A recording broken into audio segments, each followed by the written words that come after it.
Hey, what's up? Dave with Brazos Barbell. Today we're going to be using Armand here to give a little bit of a hands-on bench press setup. I have other videos talking about leg drive and the bench press setup and technique and all of those kind of things.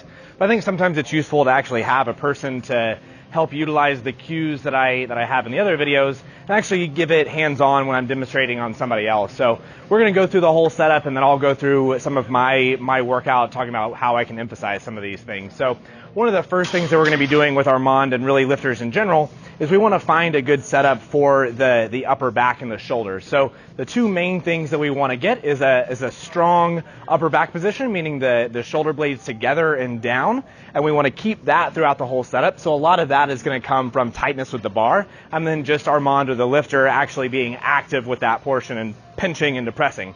The other part of it with what I'm going to assist with is that we want as much height from his body so that his shoulders can get vertically down into the bench. So when we're going to be using Armand here, sometimes I'm going to be pushing down onto the bar because there needs to be weight on the bar. He's not going to be able to do some of the cues that I'm talking about unless the bar is actually loaded.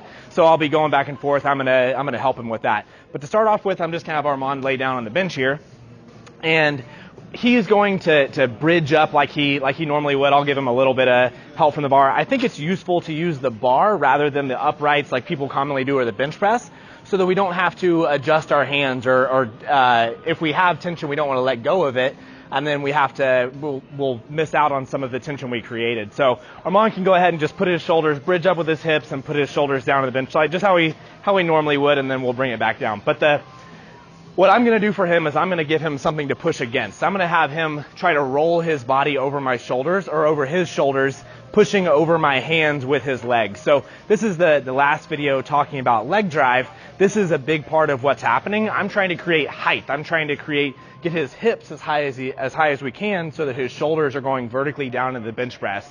And on the way to the bar, we'll have him pushing down into that. So go ahead, Armand, bridge up those hips as high as you can and try to roll your shoulders over. Yep, and then push, push, push. So me resisting him makes this better right here. So I'm going to move over to the bar. So now he can be pushing against the bar as hard as he can. He should be pushing hard against the bar to keep himself pinned. From there, driving with his legs will be a whole lot more effective. The main spot that we want him to be thinking with is going to be right across his abdomen, trying to reach hard from his abs, and basically it's his legs that are reaching his body at the bar. Hey, Mac, come here. Good boy. All right. So while he's pushing, he's squeezing his shoulders, pushing into the bar, leg drive coming right here, and I know Armand's getting tired. So the next step will be continue pushing with his arms and pinching his shoulders, and then trying to keep these hips as high as he can and curling his hips down onto the bench. So here we're in a pretty good position, and Armand has a nice arch, legs are driving, and so from there he should just be able to extend his elbows, and that bar should clear out of the rack and in a good spot, and then we'll be in a strong position to press from.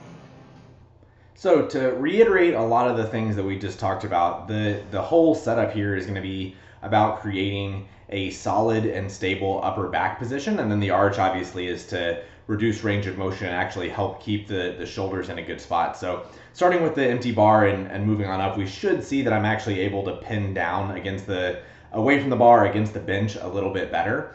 But everything, all of the emphasis is really going to be around setting my shoulders tightly against the bar and making sure that upper body position doesn't change. And I'll talk about the feet at the end about how they can be a component of that and really the different placements that are involved. So the main thing that we need to accomplish is really putting a whole lot of effort with pinning ourselves down away from the barbell. So I think sometimes people think too much about squeezing or just trying to feel tightness in their backs, but we really have to be deliberate about setting away from the bar because that's where the tension is going to be. So like I mentioned about setting against the rack or setting against the bench, I think sometimes people feel upper back tightness, but that isn't the specific tightness that we really need for the purposes of bench pressing. So from this angle, we can see how much effort I'm going to be using from right here on. It's all me pushing away from the barbell and then my legs pushing at the barbell to pin my shoulders down to the bench. So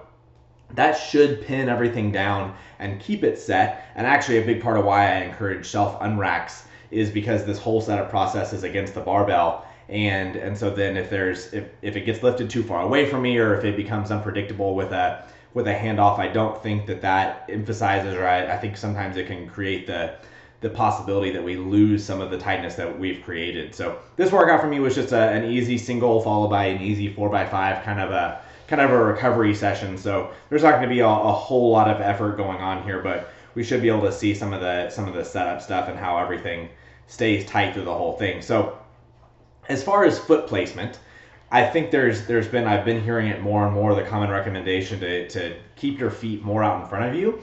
And I think it can work. I get the idea with what the feet out in front of you will do. The idea would be that it keeps your legs driving more through your quads, and because if you put your hips too far behind you, then the only space for you to go is going to be your hips going up. But I think if we set up well in this case, we should keep that hip extension through the whole thing, and through the setup we should be able to use that. So I think people with shorter legs have a little bit more options. If you can feel good leg drive with your feet in front of you, and when I say good leg drive, I mean keeping the tension through the quads and able to keep your hips extended.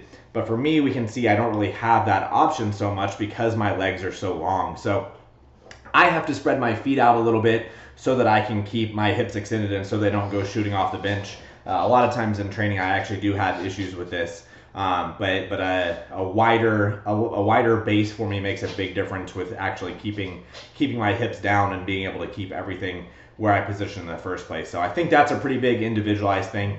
If you like your feet out in front of you, that's fine, as long as it can help keep your hips extended and keep all of that tension in the upper back that we created. So hopefully this video was helpful. If you liked it, give me a thumbs up, subscribe to the channel, and we'll see you next time. Finally got a set of 3 after all of that work. This is the no feet down power.